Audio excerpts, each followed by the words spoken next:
We're finally back with another episode of the P.I Films podcast. Sorry to keep you guys waiting, if you guys are waiting at all. But it's been a long break. Both Bharat and I have been busy. And I was traveling for a while, then I think Bharat was traveling for a while. So we just did not have time. We do not have a producer, as I've told you guys before. We are just two guys who have a job and we do this on the side. So this episode is gonna be about Lok Sabha Elections 2019 and all the films that came around it and influenced the election, or the elections influenced the films. So this is just a casual chat, and a lot of it is political, a lot of it is not about movies. So this is the first time we're doing something like this. So if you guys don't want to listen to us bitch about politics, then you guys can not listen to this. But otherwise it should be a fun chat, because both Bharat and I were really drunk during this conversation. So I hope you guys have fun listening to this. And as always, please subscribe to our YouTube channel, follow our Facebook and Instagram pages, Politically Incorrect Films. Please do that, it helps us out. And if you like the episode, share it, like it, whatever. Thank you.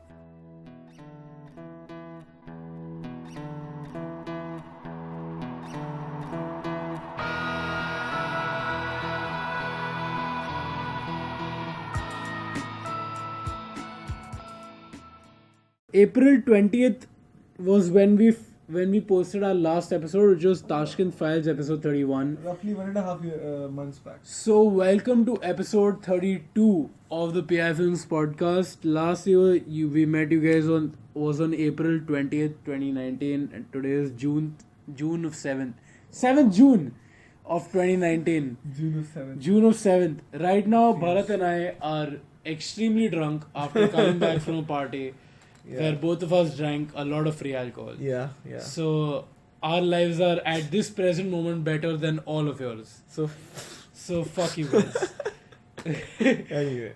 So what are we going to talk about, Aditya? Today? This episode we're going to talk about Bharat, political cinema in India. Yeah. In the past few years, which is, let's not say past year, I think past few months is enough. Exactly. Yeah, because political cinema in India, it's really reached a new high. And there's a lot of talk about how, propaganda, cinema is being used as a tool for propaganda. Very well, I must say. Yeah, very well. Okay. We can also discuss, by the way, Uri. Uri, yeah. You watched Uri? I have not seen Uri, but I can discuss it. It's actually a very, very good, very well made film. Anyway, I'm sure, yeah. Let's come to that. So, we are going to talk about... Okay, so this episode we're going to talk about PM Narendra Modi, which Bharat has seen, Accidental Prime Minister, which Bharat has seen, and Thackeray, which I have seen. Okay, also when we talk about Thackeray, if our fellow Shiv Sainiks are listening to this, I would just like to say that I love you guys and I voted for you guys in the last elections. Let's say I voted for you guys in the last... Please don't kill me or kill Bharat or me. Yeah. Bharat is also from UP, so you might... if you come to kill me, I'll give you Bharat's number. Because I am at least a Mumbaikar originally. Okay. So that's and we're also going to talk about Lok Sabha Elections 2019, because Bharat, we're now in a new government, which is the same government, but it's a new government. It's a new government. So we have Amit Shah as our Home Minister. Yay! Are you guys feeling proud? Yeah! Our dear beloved Home Minister Amit Shah, who I'm sure is going to take very good care of the police force in this country. And minorities have nothing to fear. No, Modi actually in his acceptance speech, whatever speech it is, he said that minorities have nothing to fear. And it's like hate mongering that's happening. Let's start with Lok Sabha. Because I don't know how we can talk about films or anything in this country at this point. Before talking about this. If not talking about this shit, okay? Yeah. Congress's historic loss. Did you expect this? I actually didn't. You did not expect I mean, I'm sure I was victim to that bubble that we keep talking about. Right, the left liberal bubble. Left liberal bubble. And however much I want to kid myself saying that, I'm not, the leftist or anything, I'm one of them. Yeah. I'm for decency. Yeah. Let's just say that. So, I live in that bubble where I had this thought कि यार शायद जीत जाए यार, मतलब कांग्रेस का इस बार लग रहा है chance. I saw a bunch of interviews of Rahul Gandhi and I got enthused. Where when somebody asked him कि आपको लग नहीं रहा कि मोदी लहर आ रही है, he said चौकीदार, and people shouted चोर है. He said this is what people want. So at some point, and with that, and also these candidates like Atishi or Kanhaiya Kumar, who were pro progress and pro all of their good things in life. But like they lost, dude. They lost and they lost big. They lost big. Like Kanhaiya came in third. Kanhaiya came in third. Everybody we love came in third. In fact, AAP's only candidate that came in second, as you told me, Bharat, was Raghav Chadha, South Delhi. Okay, good candidate. Yeah, and South Delhi is the more richer crowd. Correct, right? Obviously. So that's the more like affluent crowd who would be knowing more about AAP and stuff. So, but also when you think about it, it's like like all of us were talking about how Congress and AAP should ally in Delhi so that they can defeat the evil that is BJP. Dude, Congress and AAP, if they would have combined, they wouldn't have beaten BJP. They couldn't have. Yeah, and here's the thing: is this like our audience, you guys? You've been listening to our episodes. Those of you who've been listening regularly from earlier, you know what our political stance sort of is.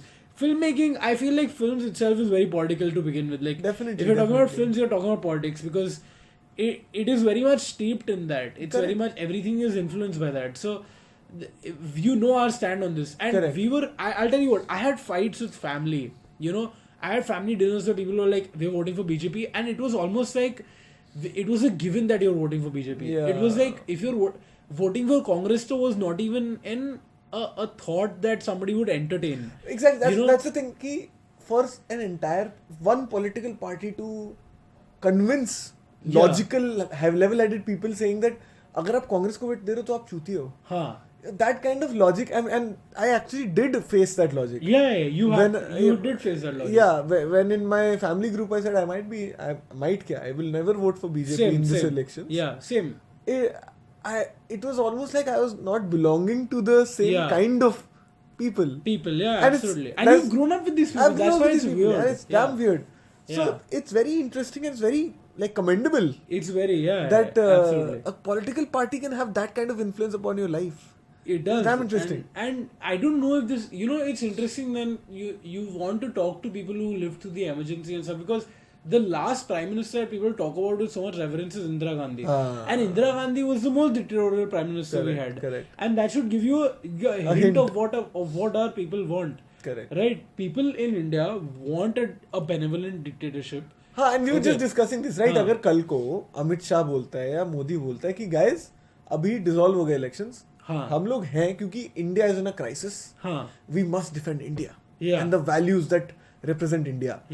And we are up against these anti-national forces which are the rot of society from within. Right. I'm sure my fucking family is going to say, My family also, same. Yeah. My family will rationalize this and say कि we do need a rebellion. Yeah. क्या किया है 60 साल 70 साल of democracy have led us to this point where we have to be which they're right about. Which they're right about. See, that the thing is, right wing always needs just one point. I'll tell you the difference between right wing and left wing. Why left wing nahi, I wouldn't call myself left wing because economic left I feel is a ginormous failure. And everywhere. Always fail. It's a failure everywhere. And will continue failing until it really. Fucking China is supposed to be left. They are fucking the most capitalistic state we know of. Okay, but the problem with the liberal left is what we call it. Okay, and the right. The difference in them is that the right needs to be right only once. Okay, which is that we are the way we are. Screw you. Correct. Okay. Correct. The left liberals need to be right every single time. And it's impossible to be right every single time. Correct. Okay. So that is the crux of it. And just addressing this election, I mean, BJP getting a more number of seats than last time. We can try to be elitist and say that people are fascist, people are fascistic, whatever, fuck you guys. But at the end of the day, it is what it is, man. I mean, even if you hack EVMs, which I don't want to believe, but let's say you believe, it's a slippery slope to believe something like that. But even if you believe that, I don't think they can hack enough EVMs to that extent. चलो ठीक है 300 की बजाय उन्होंने 270 seat जीती. बस जीती तो. Like that's the point. And NDA has won fucking 350 seats. 350, dude. That's crazy. That's like it's mad. It's bad for democracy. You realize something? There is still no leader of opposition in parliament because Congress, as last time, still has not managed to fucking cross 54. 54 there's a limit to that. 54 hota hai for to be leader of opposition. They still did not. And in this country, people are convinced that Congress. And I'll tell you what, talking about the Congress, these guys have, like, think about it. These guys have lived through, like, my grandparents, for example. I'll start from my grandparents, okay? My granddad, I think, born 1931. So he was around 16 when independence happened. Yeah. Alright. My grandmom, I think, 40 or something, that 9 years difference between them. So like something. So these guys have lived through independence. They have lived through 60s and the Nehru phase, the Nehruvian economic phase, which was a complete failure. Yeah. Okay. The 5-year plans. Yeah, the Indira Gandhi phase. Okay. All of that. And like for example, I talked to my dad. My dad was born in 1972. My mom was born in 1973. Okay. These guys had to wait for waiting periods for their telephone to arrive. They could afford a telephone, but they couldn't get it because they did not know in the telecom industry, telecom ministry. Correct. You had to. I mean, if you've lived through that, I can't fucking born in post liberalization India talk about how Congress still deserves a chance. And as we spoke about earlier today, that what BJP is to people like us the left today. Liberals of today, that BJP is a fascistic, more extreme sort of state which is not going to do anything and is going to fuck up this country. Congress is that to our parents generation, our grandparents generation. It's true, dude. Like that's why they're so staunch. Absolutely. Kal ko agar BJP becomes a favorable party to our woke and descendants, we will always cite things like तुम्हें पता है 2002 में क्या हुआ था? तुम्हें पता है demonetization में क्या हुआ था? And they will be like, अरे ठीक है यार अभी का देखो ना. So it's always it's a cycle. It's absolutely people who've gone through, let's say 1984. So I guess the point of this whole discussion is that Lok Sabha election BJP has won with a landslide. And at this point they could do whatever the fuck they want to this country. And in fact I have hope from them, weirdly enough, because after that I think, you know what is convinced me, because recently a lot of crazy shit has also happened, like BJP ministers outspoken as always about bigoted shit, and this time Modi and Amit Shah have been outspoken about shut up. We will Sadhvi Pragya spoke about how the Godse is the Deshbhakt, and they were like, shut up. That's lip service. No, that is lip service. I agree, but my point is, do they even need to do lip service? BJP at this point doesn't need to do lip service. But yaar, wo but think about it. Tokenism hai. But think about it, okay? And you know me, I'm the last person to defend BJP, okay? But the thing is, at least I thought that after this election, BJP wins, they're going to take away democracy. Okay, that was my perspective. Overreaction. I know. It was an overreaction, but it was my reaction to it. But the thing is, I am convinced that of something much lesser evil, that they were using all this just to win the election. They won the election. Now they're comfortable. Now they're like, okay, we're good. But Sadhvi Pragya Thakur is still a MP, dude. Sadhvi Pragya Thakur is an MP, and I agree. That's a fucked up thing. Fucked up thing, यार. Indefensible. उनको क्या जाता है यार, उनको एक बोल दे हाँ ठीक है we don't agree with you. उसने मोदी ने ही तो बोला कि आपको मैं कभी माफ नहीं कर पाऊंगा. he said that. बट वो एमपी है. वो एमपी तो है भोपाल से, that too from Bhopal. It's not from Chadbudia, some fucking random it's seat. It's a fucking Bhopal. All right. I mean, but so to put that in perspective, a very small story. So I was chatting with an acquaintance at my swimming pool who comes to the same pool. I won't name him. So he is from Bhopal. And I told him, यार बहन जो प्रज्ञा ठाकुर को ले आया है, मतलब यार ये तो हद हो गई. तो कहते हैं यार तूने ना, मतलब he is from that area, from MP. तो वो कहते हैं यार तुझे पता नहीं है the animosity that they have for Digvijay Singh in the early 2000s. He was a CM. कहते हैं वहाँ पे यार मतलब इलेक्ट्रिसिटी का नाम ही नहीं था. Right. मतलब और he gave the example of 2003 World Cup. कहता हम लोग देखते थे मैच, सहवाग ने चौका मारा, लाइट चली गई, फिर आउट हो गया उसके बाद. तो कहते हैं मतलब तू सोच, people like us, young people, not getting to enjoy little things like this, you know. तो कहते हैं people hate दिग्विजय सिंह. और दिग्विजय सिंह को तुमने खड़ा कर दिया है प्रज्ञा ठाकुर के अगेंस्ट. कहता है obviously she has to win. I'll tell you, because people are like fed up of years and years of like apathy, complete apathy. तो कहते हैं यार अब एटलीस्ट शिवराज सिंह चौहान के टाइम में लाइट आती है, मतलब basics. My nani, who's from MP, she said she was amazed. She went back to the village this time. She lives in a city near a city called Rewa, and the road from the city to her village, which is called Barhat, was usually always like bad. Okay. But under Shivraj Singh Chauhan's rule, it's actually gotten like a normal road. And she was amazed. For the first time in her 70 years of existence, she's like, dude, there's a road connecting to my village from the nearest city. तो ये बंदे, ये ऐसी औरत या ऐसा एक इंसान तो वोट करेगा ना बीजेपी को, क्योंकि तुमने चांस दिया है उनको. लाइक तुमने 70 साल से गंद मचाई है, तो होगा ही ना, obviously. You, Bharat, interestingly traveled to Begusarai for personal reasons during these elections. Yeah. Which we won't talk about, but what was your trip to Begusarai like? My scene was that where I stayed in Begusarai, literally, like in front of that hotel was the rally, the final. This was by the way the last rally that Kanhaiya did. Because उसके बाद वो embargo हो जाता है ना, embargo मतलब. Did you see Kunal Kamra at that? Kunal Kamra नहीं दिखा मुझे, but I did see Kanhaiya. तो यार मेरे को तभी पता चल, मतलब पता नहीं चल गया था. I won't say कि मैं सेफोलॉजिस्ट हूँ या कुछ हूँ, but तभी मुझे लग गया था कि यार he is drawing in crowds which are young people, nobody else. And in a place like Bihar, Begusarai, जहाँ पे सदियों से मतलब it is, by the way, it's called the Leningrad of India, yeah. But वैसा कुछ CPI stronghold. But in the last decade, वहाँ पे एक मोदी वेव है. ठीक है, गिरिराज सिंह साला जीतता रहता है. Giriraj Singh is the MP by the way now, and he's a minister of some animal husbandry, dairy, some bullshit. Some fuck all ministry, but थोड़ा reward करना होता है उनको. And I knew यार, he was like वो नुक्कड़ नाटक में जितनी क्राउड होती है ना उतना था उसका. Oh, okay. The point is that यार, मतलब तुम्हें पता चल जाता है कि हाँ ठीक है, मतलब he's popular and everything, but उतना popular है नहीं कि people of Begusarai who've been there for long.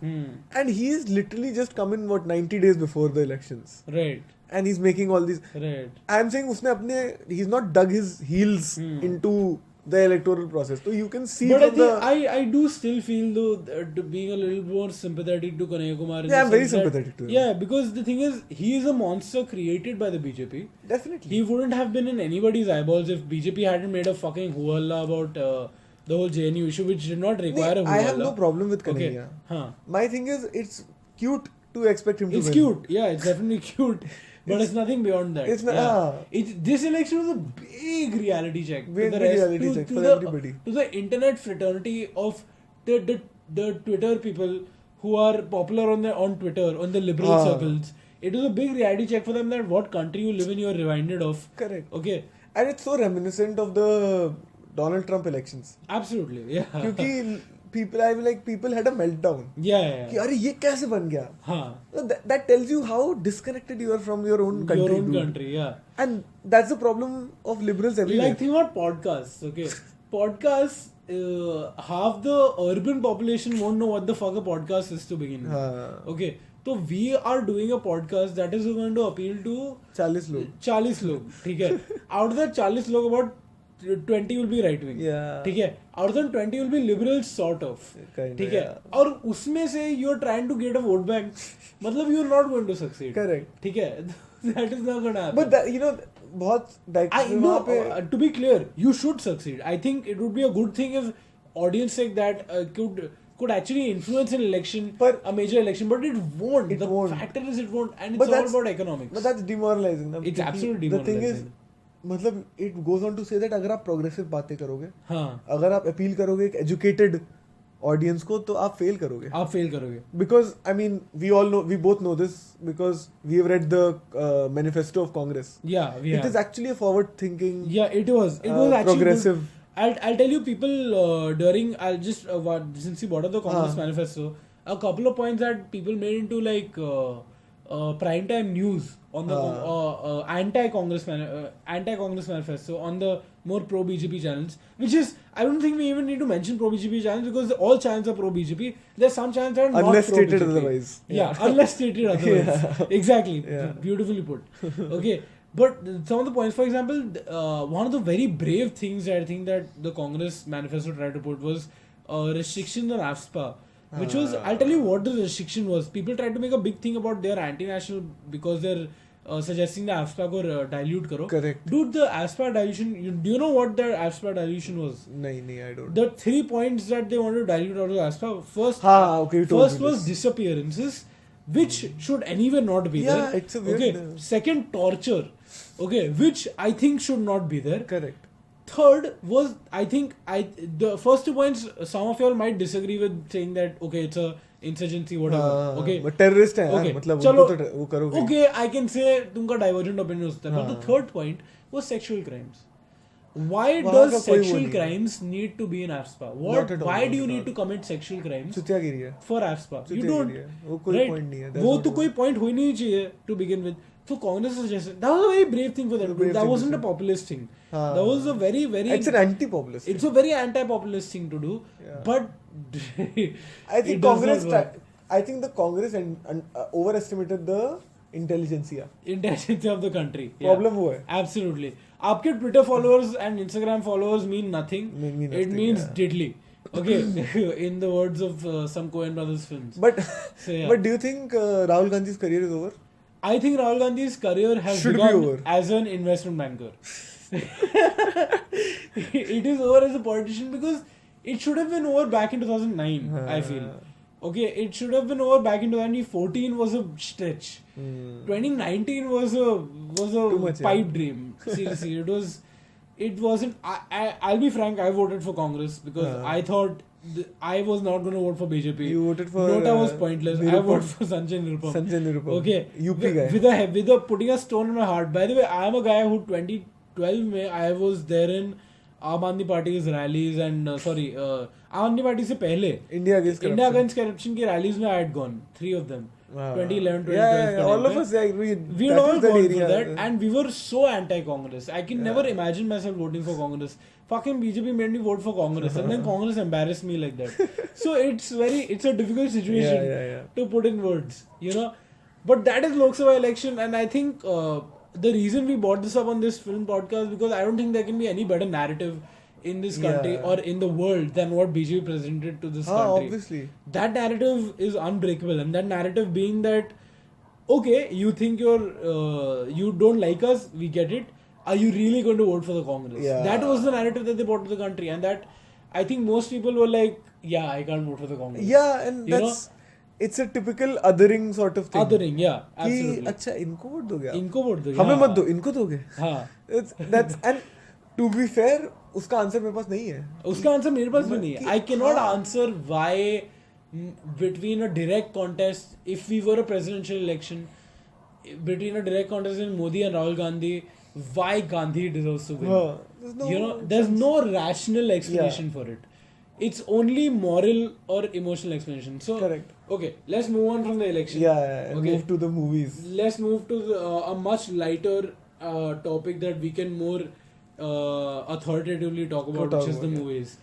Let's move to political movies in the past few months. So we're going to talk about ex Prime Minister Thackeray and PM Narendra Modi. We can also talk about Uri. We can also talk about Uri. Because चलो एक अच्छी film भी के बारे में बात करते हैं. अच्छी बात भी करते हैं. हाँ.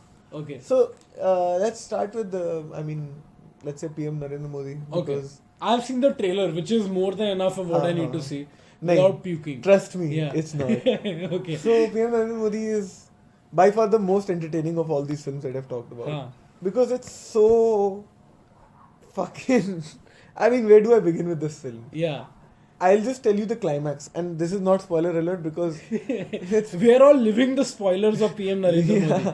Yeah. So there is supposedly a terrorist attack planned on one of his rallies. Okay. And people are like his NSA, like advisors are saying, "Nahi, आपको नहीं जाना चाहिए." And he's like, "I have to face the crowd. Otherwise, what will be the message that goes to the terrorists?" And he goes there, and the terrorist fires at him or something. ये नहीं हुआ actually. कुछ नहीं हुआ. And he realized that PM Narendra Modi, who was giving the speech for the past 30 minutes, was a hologram. Which he actually did do hologram speeches. Yeah, but dude, but that hologram didn't look like him in any way. Yeah. And there they show that this fucking terrorist mistook him for the real thing.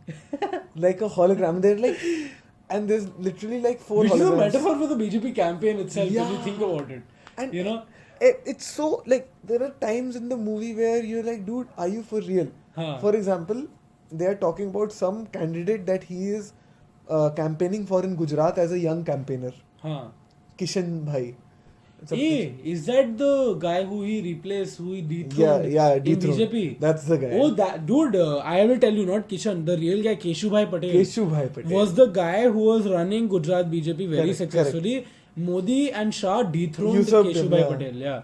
So the thing is, how they've shown it is कि he won Kishan ji in that film an election campaign. And Kishan ji apparently didn't have money. So he's like, election जीतने के लिए पैसा नहीं चाहिए. Intent चाहिए, something like that. And that's where I laughed the most.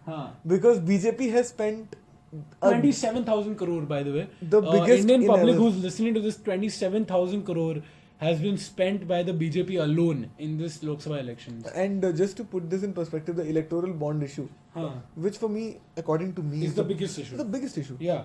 Electoral bonds, by the way, for an introduction, the BJP government passed a bill or a law which allows for anonymous payments and donations to political parties. They don't, and it can be offshore payments, by the way.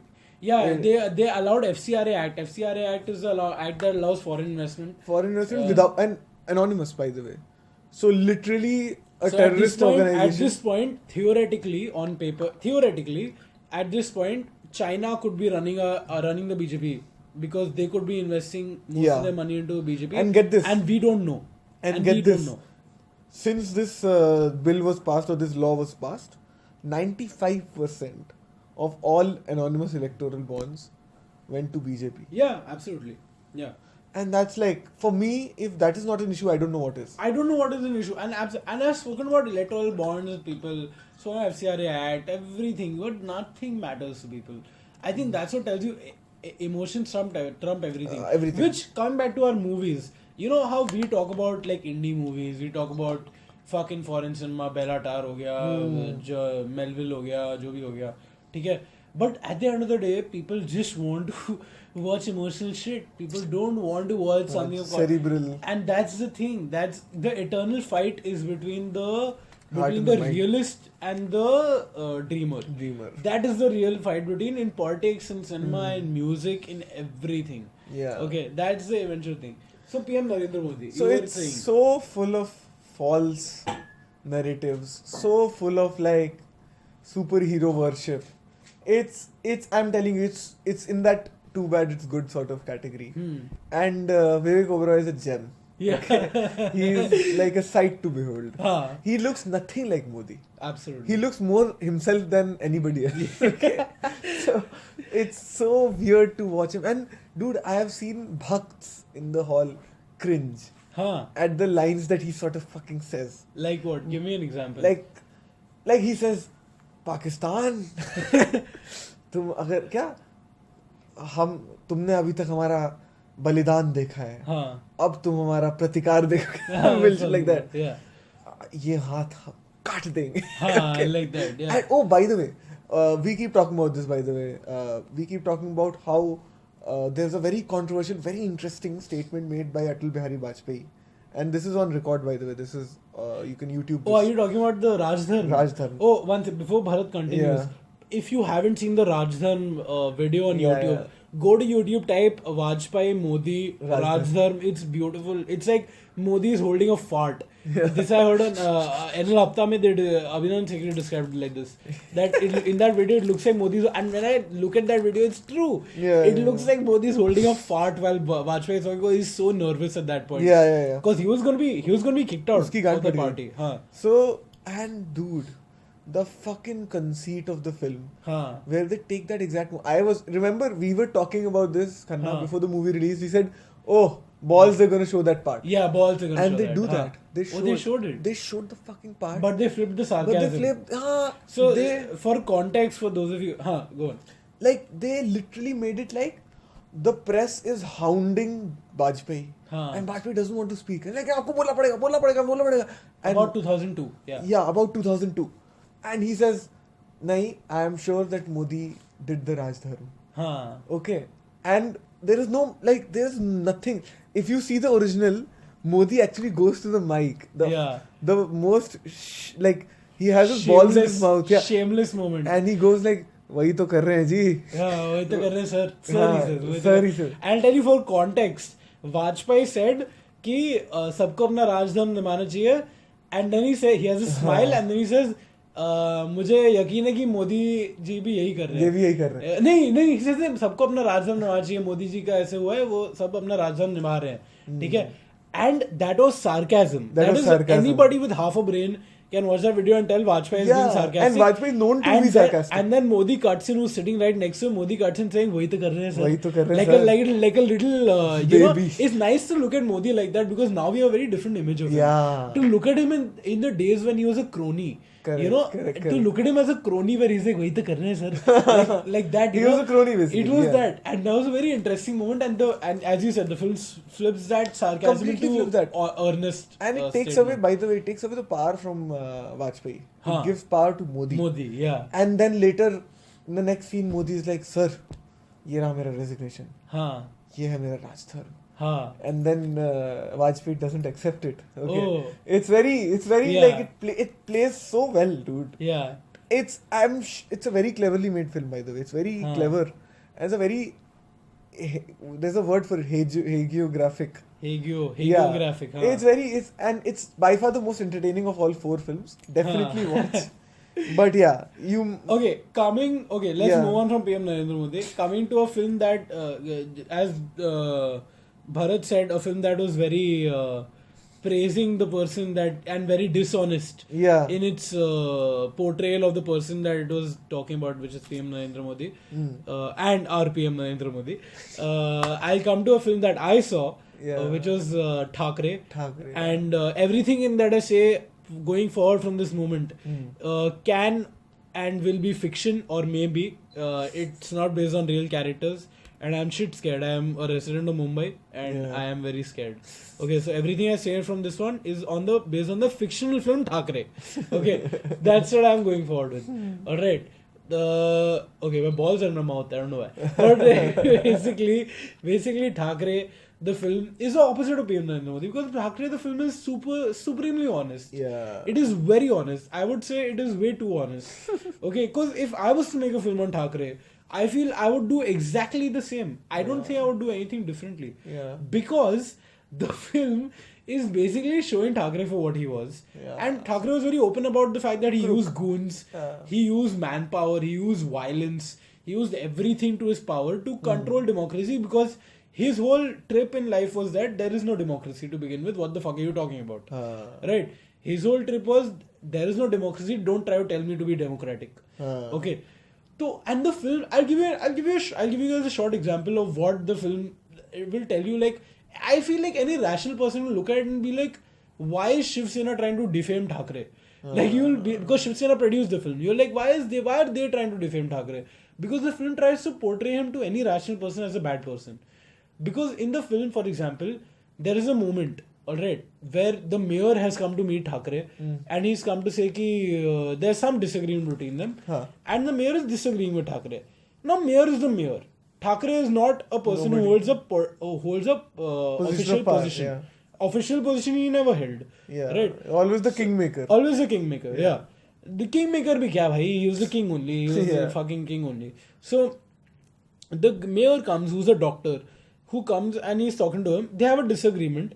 The mayor is slightly disrespectful to Thakre in the sense that he says that I won't do what you tell me to do. Yeah. Okay.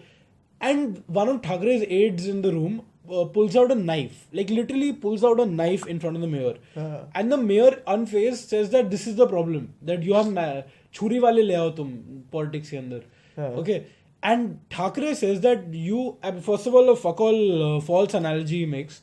False equivalence, which is that कि तुम doctor हो, तुम छुरी use करते हो अपने benefit के लिए, ये दूसरे के बेनिफिट के, which is a very bad analogy. But moving forward from that, he says that कि मैं इन्हीं छुरी वालों को लेकर पॉलिटिक्स में सक्सेस करूंगा, तुम कुछ नहीं कर पाओगे.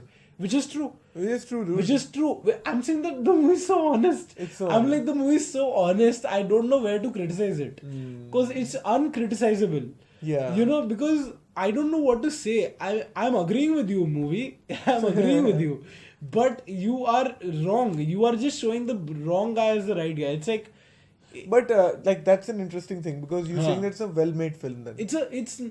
I mean, the filmmaking is trashy. It's black and white only used, kind of trashy. There's no grey. The nose prosthetic is tacky. I'm talking about the technicals of the film. Okay. It's whatever. But otherwise... My question is, are we able to... I mean, and that will bring us to our next film, which is Uri, I think.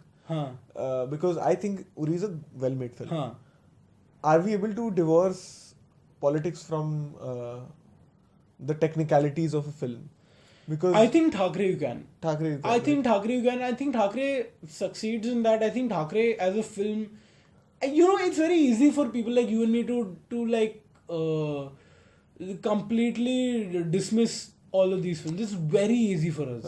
It's extremely easy for us. But the thing is that these things work, and the election shows us more than anything that these things work. So Thackeray, for example, as a film, you would just be like, okay, if simply put, if you're Maharashtrian and if you're a more conservative Maharashtrian who's more aligned towards Thackeray, and I have friends who are from Maharashtra who have been aligned with Thackeray, and I'm like, I understand where they come from. I mean, completely.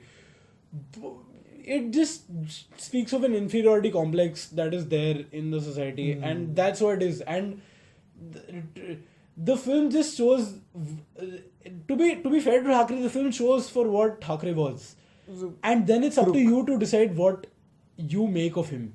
Okay, and constantly they have this little subtle thing where there is some English speaking person who's questioning Thackeray about democracy, and he just says fuck off, basically. Alright, because he doesn't need to entertain this person. And that person, and interestingly, I think that was a good filmmaking choice about it, despite the film otherwise being technically trashy, but that was a good filmmaking choice because every time the person was questioning about democracy, it was questioning in English. Okay, which is a big factor. Yeah. It's a big factor. Okay, we speak in English, that is the biggest privilege. Correct. That speaking English alone makes us the 1 to 5% of the country. Not even 5, let's say 1 only. 1%. 1% of the country. So, wo situation. The Thackeray is that film. I would say it's on Netflix. Watch it, guys. I mean, Netflix, where you're not paying for the film. I would not pay for a film like that, but like, yeah, watch it. There are 2 versions of it, by the way. There's Marathi and there's Hindi, but I don't think there's much of a difference because they talk about. Dude, it has scenes like. Which one did you watch? The Hindi one. Because I would watch it I started watching it. I mean, I've seen like 1/4 of it in Hindi because of Nawazuddin. Because some asshole dubbed it in Marathi. So it's not asshole, dude. It's Sachin Khedekar. Oh, it's Sachin Khedekar. It's Sachin Khedekar. Oh fuck. Who's the every Marathi guy? I feel like if there was ever a sketch, every Marathi guy ever, it would be Sachin Khedekar's photo. That's it. That would be the sketch. That would be the sketch. Yeah. It would be a sketch of. It would be an image. JPG. Yeah. So. But I would say watch Thackeray because I think it's entertaining, especially if you live in Mumbai. It has scenes like people beating up South Indian idli, like people who sell idli on a fucking cycle. The poorest of these guys are just trying to make a living. Okay, and the film is showing Shiv Sainik's beating them up, and that is shown as a good thing. Okay, so that's what I'm trying to say when I say this movie is very honest. It's not saying that they don't, like for example, PM Narendra Modi says that he did not do Godra. Right, it's trying to sell the fiction that he. But let's say if he. Oh, by the way, in PM Narendra Modi, he didn't only not do Godra. He literally went to the site of. Mera Gujarat Jal Raha. And he literally went to the site of the riots and picked dying and injured people up himself. Oh, yeah. Muslims. And yeah, Muslims are praying to him, by the way. Oh. Not praying to him, but like. Oh, by the way, in Thackeray, there's a Muslim man. Doing namaz in Thackeray's house, which I don't disbelieve. It's like, when every time you have everybody has token Muslims. No, yeah. Everybody has token Muslims. Like every time you have a conversation with your family members, I'm sure a lot of you, if you're people like us, PLU syndrome jo hota hai, people like us syndrome, which is, you will have family members who will be like, who will go on a half an hour rant about Muslims, at the end of which they'll be like, we have Muslim friends. Okay, by the way, but we have Muslim friends, huh? We are not this thing. So everybody has this thing. So that's that movie ka version of that. Yeah, correct. Right. So wo hai. Uri, by the way, let's talk about Uri. Let's talk about Uri, yeah. Uri, I think, is a very well-made film, yaar. Uri, I genuinely enjoyed myself while watching. I enjoyed the film while watching it because it's technically very, very sound. And I think good propaganda is like hides itself very well. Yeah. In the sense that it can pass off as a very good film. Yeah. Which it does. Because I think bad propaganda gets dismissed even by the supporters of said propaganda. Correct. Yeah. Even they can tell that acha ye chutiya pa. Uri, by the way, is a very big hit.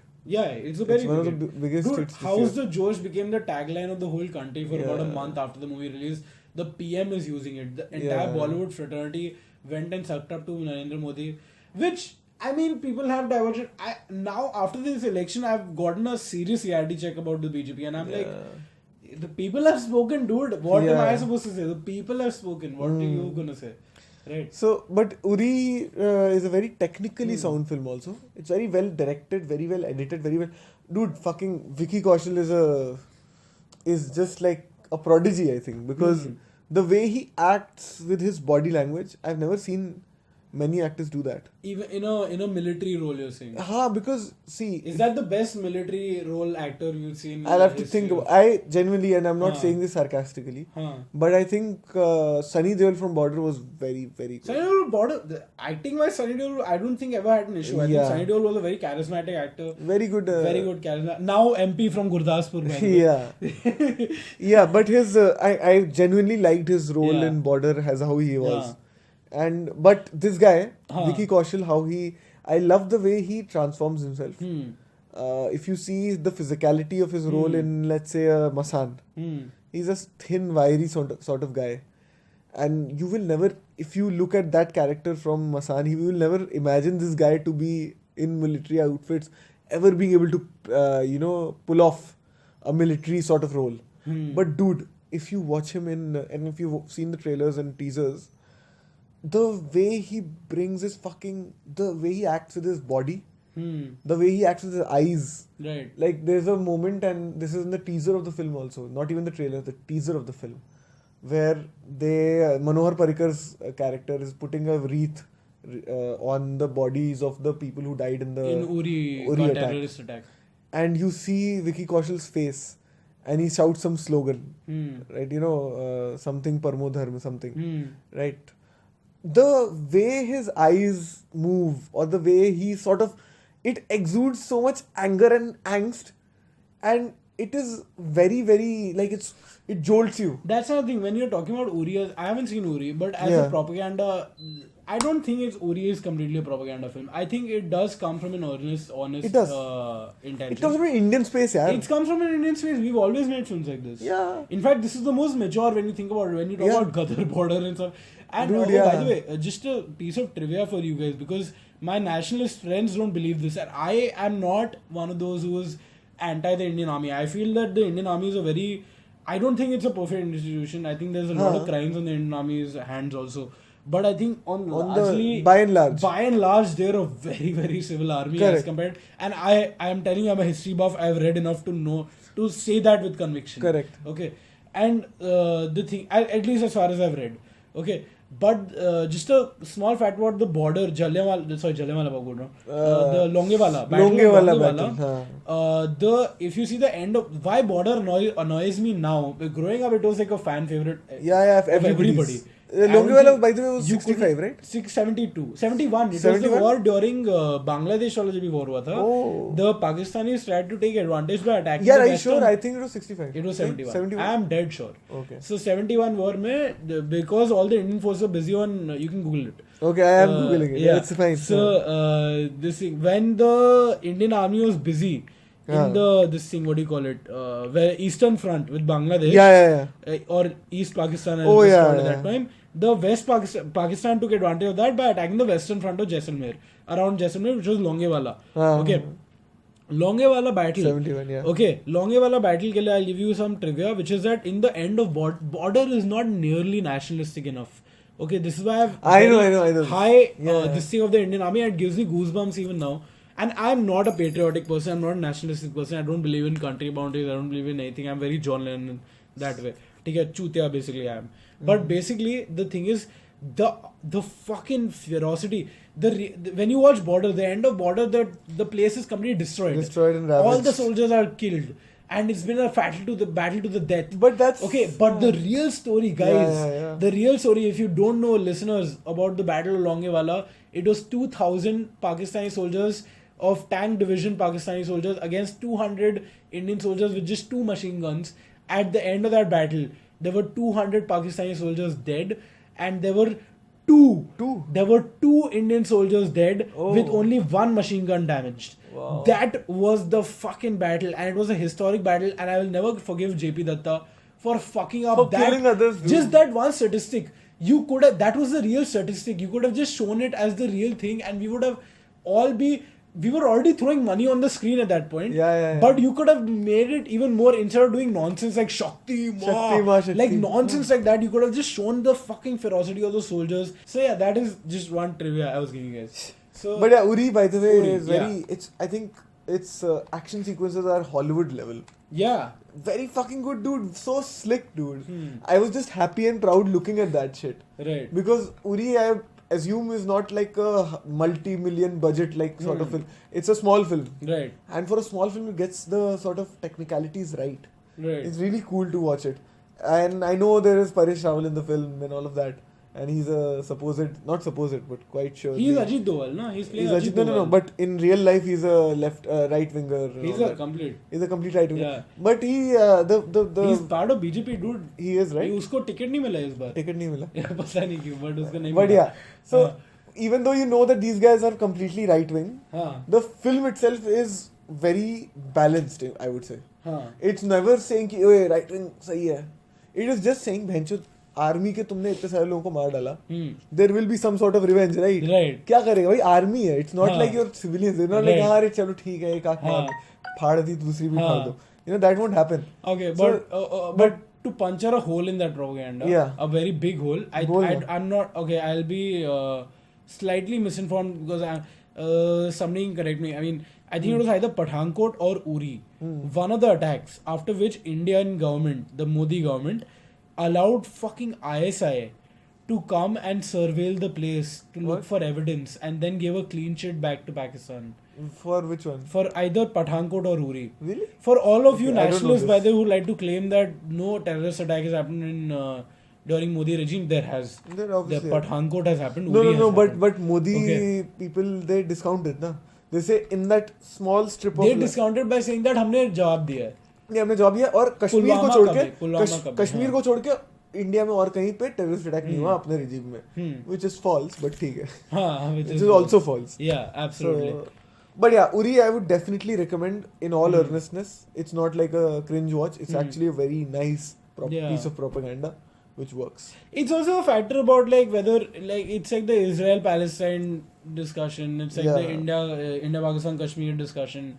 What is the eventual end to all of this? Is it like an eternal fight? That's why I think Uri as a film can still work out on that propaganda. I can allow that kind of propaganda. Unlike something PM Narendra Modi, and ending with the accidental Prime Minister. So I do have some good things to say about the film. So Accidental Prime Minister, I'll tell you why I sort of appreciated, even though it's a fuck all film. Okay, shitty to begin with. Yeah, shitty to begin with. It's not a film worth investing your time in.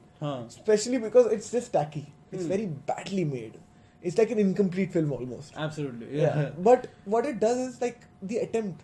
And I would put full credit to the original source material. Sanjay Baru's Accidental Prime Minister. I don't know how truthful it is. Yeah. He was the PMO's media advisor. Definitely. I think wo part tha PMO ka. But another thing, I think I haven't seen the film, but I've heard that they show Sanjay Baru even in UPA 2. But he got done with his job in UPA 1. So there was nothing he knew about UPA 2. Correct. More than what an average journalist would know. Agreed. So it does obviously take these fuck all liberties. Yeah. And it sort of paints a picture. I don't know how much of this is true, by the way. I didn't research this. But it paints the PM's office as some sort of like the interiors are very Victorian. And it has this classical music score. Amazing. So it's very like derivative of Victorian costume dramas. Right, and it's a very clear inspiration. The director or producer, I think, by the way, got accused in scam, which is a very poetic justice to that film, because Congress's scams don't follow them even to their biopics. Yeah. You know. And to be fair, also for the producer of PM Narendra Modi has been accused of being a child molester. So what? Sandeep Singh. Are you serious? Yeah, Sandeep Singh was in Thailand, and he's accused of being a child molester. He was in a hotel with in Thailand. Fuck. And he lured a kid into his house, into his room. So if you're a cinema lover, you're only allowed to be a child molester if you make great films. Exactly. Like Polanski or Woody Allen. Correct. Yeah. Polanski convicted, Woody Allen judgment still out there. Yeah. But I mean. You know that shit. You know. Anyway. You know. So what I'm saying is that this film, what it does, I mean, what the source material I'm so sure does is, for the first time in Indian film history, we're getting an inside view of politics. Yeah, and I personally, exactly, Bharat, I think the silver lining, all of us, if all of you all did not vote for BJP, and let's face it, if you're listening to this podcast, most likely you did not vote for BJP. So the silver lining from this all is that BJP has opened a can of worms, which is political cinema. That you can make films with taking people's names, talking about their stories, being honest, being brutal, talking about shit. And I think that's a great thing. I think that's a good thing. The other day I saw All the President's Men for the first time I saw. Wow. And I thought, this is something I've seen in India. This is the kind of cinema we need, the kind of political cinema we need. Because I think that's a good thing. This is a very good thing. Because I'll tell you what, how the accidental Prime Minister treats the PMO is very unlike political films that you see. Let's say a Prakash Jha film would treat it, like Rajniti, It's not Rajnetik. It is more practical. Yeah. And that is how it treats it. That's how it is. That's how it is, right? That's how it is. These are basically a bunch of bureaucrats and diplomats and babus. Yeah. Who run the fucking country. Government, yeah. And that's how it's treated. And absolutely. Also what I liked about the accidental Prime Minister is that it does not demonize the Gandhi family.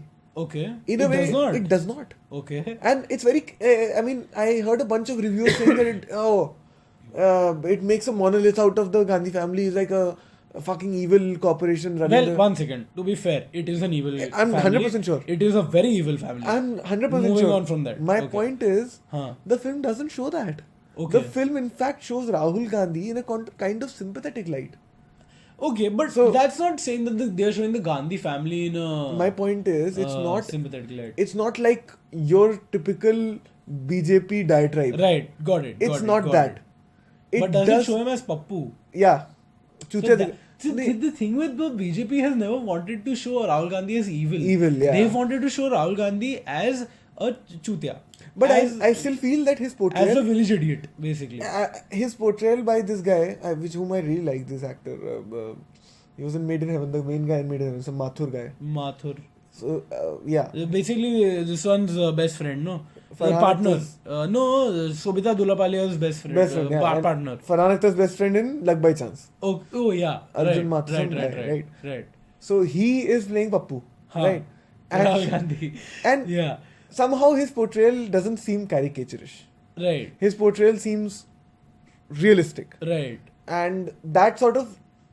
And it's not like pure time dikha rahe ki the Gandhi family is running the show. It is more... In fact, 90% of the film is from the perspective of Manmohan Singh. Who, by the way, for the most part, is played well by... By the way, also, to the credit of Manmohan Singh ran UPA 1, which was till 2009, in the middle of which was perhaps the biggest economic crisis of our generation and our lifetimes, 2008, during which India wasn't impacted. India wasn't impacted the way and I mean, it was. And nobody today will look back at UPA 1 as a failure. Yeah, nobody does. In fact, that was the growing period of India. That was when India was like booming in UPA 2 was when Kalmadi scam broke open, then Colgate broke open, 2G, 3G, then 2G broke open. But by the way, those of you who like to say that Modi ko you can't talk about Godhra because he's been given a clean sheet, guess who else has been given a clean sheet, bastards? Kamal Nath, right? No, Raja. For 2G. A Raja for 2G has been given a clean sheet. So does that mean Congress did not do 2G? Of course they did. A Raja did do 2G. Obviously that was a very open and shut case. The spectrum, I'm not going to go into it, but like you guys know what it was. Right? So that's what, but again, silver lining, we are people of cinema, and I think it's great that political cinema has got an opening in the country and that it's become a marketable thing. And that's a great thing. And I just hope that we can go to a place where we can, that tomorrow if there's another film titled PM Narendra Modi which is not sympathetic to PM Narendra Modi, it will be entertained. I hope it will be I don't know if it will be. Yeah. I don't know about the personal health of the people who will make it, but otherwise. But I hope there is a time in this country again where being anti-BJP is not being anti-India. Yeah, because it is a perception today. That is the perception. I think that's a larger perception that we have to break. But at this point, ऐसा मुझे नहीं लगता UPA के time पे मैंने देखा है कि if you're criticizing the government, in fact it's a heroic thing. I had written a blog post long back. There was a blog I used to run called Rollin' All Day Nigs, which I later replaced to Rollin' All Day Boy at .wordpress.com because I came under pressure from woke left liberal crowd to change the name from Nigs to Boy, BOI.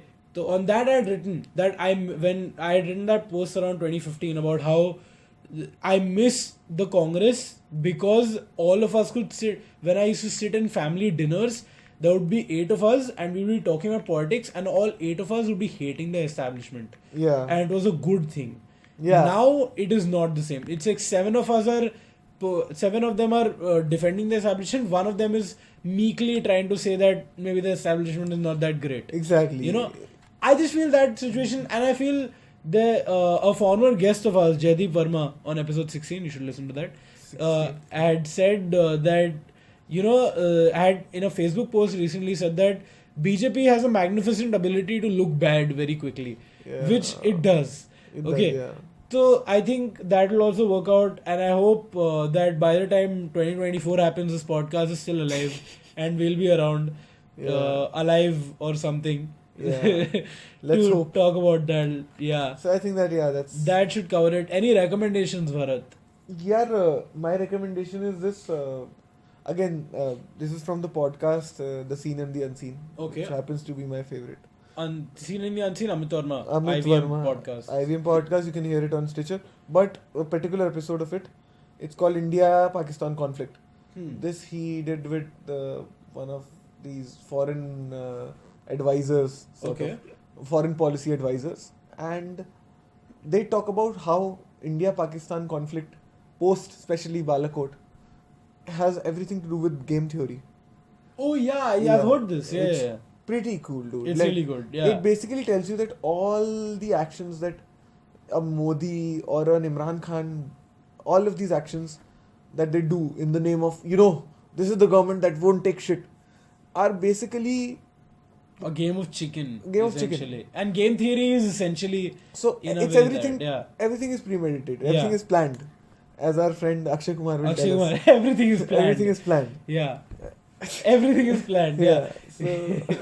So I mean, the thing is that you have to understand that foreign policy isn't as easy as like, chalo ghus ke marte hain aaj.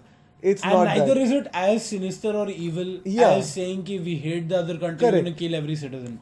Right. It's never either way. Also in conjunction to this, I want to recommend another book that I'm reading currently. It's called, I don't know what it's called actually. The Illusion of Peace, I think it's called. Okay. You'll love it, dude. Okay. It's a conversation. It's a long big book. Literally a conversation between A.S. Dullat and General Durrani, who are respectively Indian Pakistan's ex-RAW and ex-ISI. Right. And they're friends. Oh, they're friends. They're friends. Oh, okay. And let's face it, they're colleagues. They're colleagues. They're on the other side of the fence. Yeah. So this journalist, he held a bunch of like interviews with them, and he literally transcribed them. It's a book. And he took inspiration from that book called the film book, dude. The best film book ever. Truffaut and Hitchcock. Achha. So he took inspiration from that. He said, why can't we do this with RAW and ISI? Achha. And he got these guys together for a bunch of informal meetings. Damn cool, dude. So it's called The Illusion of Peace. I think it's called, I don't know, but you just Google A.S. Dullat, who was ex-RAW, and General Durrani. Asad Durrani.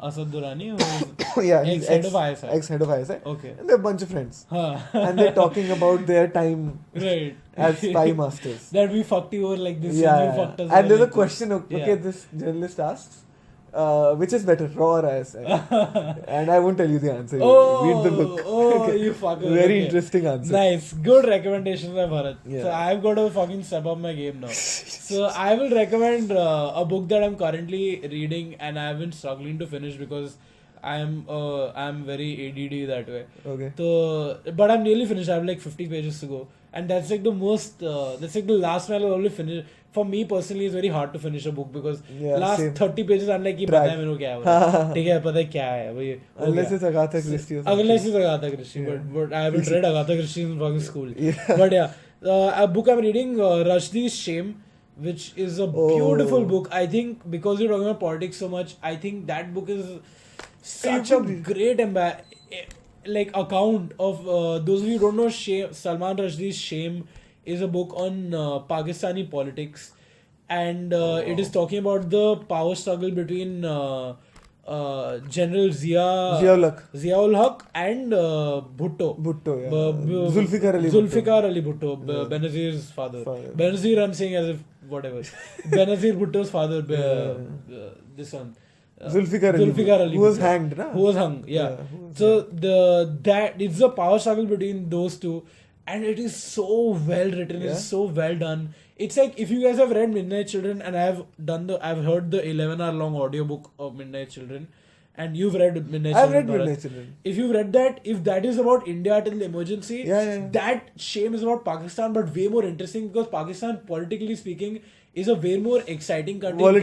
Volatile because it has dictatorships. It had all of that shit. Yeah. It has, and Shame is about good people turning bad people turning good. Oh, wow. And how shame, sort of the concept of shame, and he calls it sharam in the book because Salman Rushdie, right? He doesn't shy away from Hindi words. Which I love about Rushdie. I love that. That's the best thing about it. I love that about Rushdie. Because I love that white people, because we know white people read Rushdie a lot. Yeah. Reading Rushdie will be confused and trying to search sharam. The way when we were kids, we used to read like a Jeffrey Archer or somebody, and we used to try to search what that term means. Correct. What this means. I am like shamelessly I'm accepting that I did that with Dan Brown film.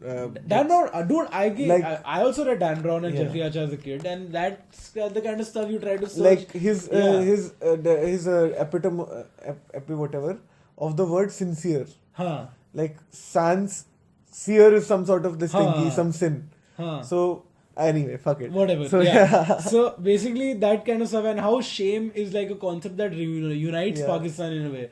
That the entire country is built upon wanting for people to feel shame in some way, in different ways, and how politics is also influenced by somebody feeling how the shameless and the shameful have conspire in politics, and you have to read that book. So I would recommend Shame by Salman Rushdie, and also I would recommend Chernobyl, which is a big hot topic right now, the hottest show right now on HBO, on Hotstar if you're in India. Do watch Chernobyl, it's totally worth the hype, and fuck the commies, I would recommend, because BJP is in power, and and generally also fuck the commies and Lal Salam and Hindutva and what Jai Shri Ram, Jai Shri Krishna to you guys, and see you guys inshallah.